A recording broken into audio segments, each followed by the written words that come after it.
Let's start with today's news. And we begin from Italy, where President Bola Tinubu has joined other world leaders in Rome at the Solemn Mass, marking the beginning of the Pontificate of His Holiness, Pope Leo XVI. That's the 267th Bishop of Rome and the new leader of the Roman Catholic Church. The installation Mass will take place tomorrow, May the 18th. President Tinubu was received at the Mario de Bernardo military airport by the Minister of State for Foreign Affairs, officials from Vatican City and the Nigerian Embassy after the plane touched down at 6 p.m. local time. President Tinubu is in Rome to honor the new Pope's invitation conveyed by Cardinal Pietro Parolin, the Vatican's Secretary of State. But 2 hours after his arrival, President Tinubu was hosted to a dinner by Cardinal Pietro Parolin, the Secretary of State to the Vatican, and the papal invitation underscores the need for President Tinubu's fiscal presence at this moment of particular importance for the Catholic Church and the world afflicted by many tensions and conflict. Well, for more on this, I have Senior Special Assistant to the President on Foreign Affairs and Protocol, Ademola Oshode. He joins us virtually from Rome. It's good to have you join us on the news at 10. Can you help us understand what does President Bola Tinubu hope to achieve by attending this event? Thank you. Good evening. The president was invited by the Pope, and as you claim, and so that itself is a major statement. The president is here representing the country of Nigeria, with a very large Catholic population. Nigeria is also a major player in issues in Africa. I think the Pope wanted to identify with the country that he's visited. He wanted to identify with the country that has issues, maybe on our thin line of sectarian conflicts we have in Nigeria. We have a 50-50 religious spread of Christianity and Islam. So this multi-faith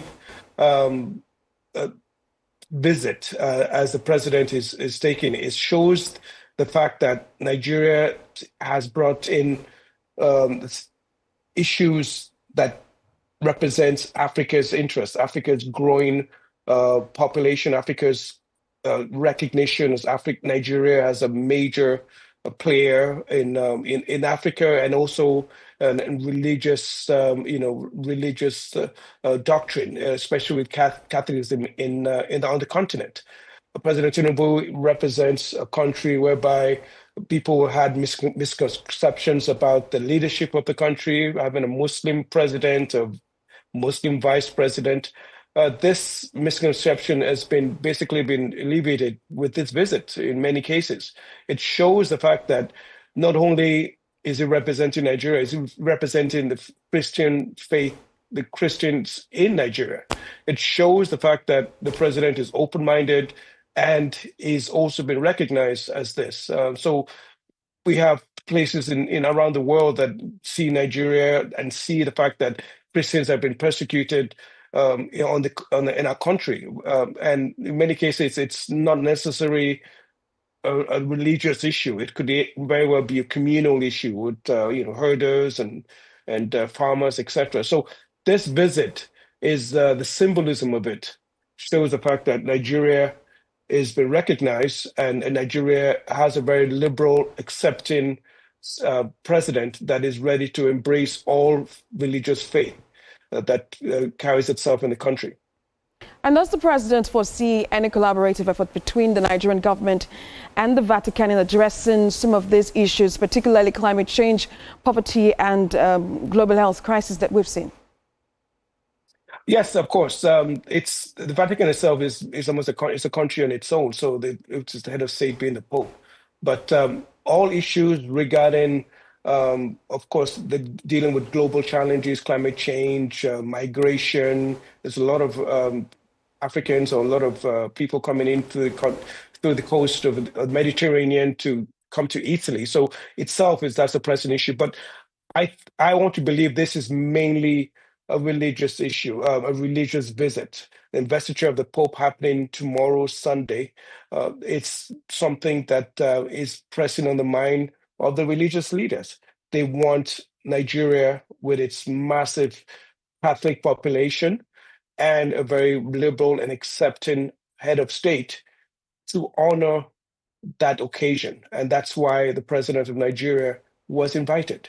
It says a lot. It says the fact that Nigeria is recognized as a religious country that carries the faiths of the Catholics, Anglicans, the Methodists, and all the sort of Christian denominations in high regards. Not just the fact that we have a Muslim head of state, we also have a head of state that is open-minded and is accepting of the divisions and the composition of the country he leads.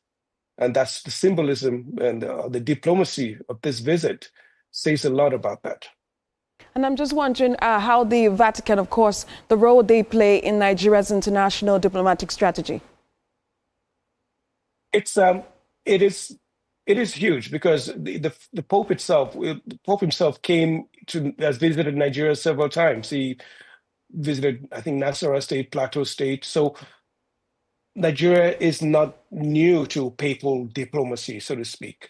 And I could probably reveal the reason why that invitation was extended to the Nigerian president, because the Pope Leo XIV is familiar with Nigeria. He's visited a few times.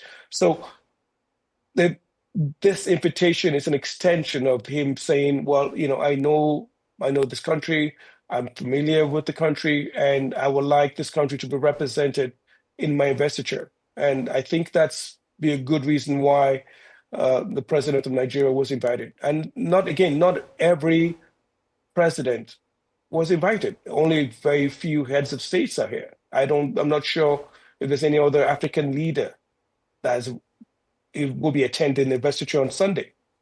So it says a lot for the leadership of Nigeria. The fact that we're coming in a short notice to be part of this great solemn occasion in the investiture of the new Pope. And I believe the symbolism itself is huge, and hopefully it gives a lot of reassurance to people of the Christian faith in Nigeria and across Africa. Senior Special Assistant to the President on Foreign Affairs and Protocol, Ademola Oshodi, thank you so much for talking to us. Thank you.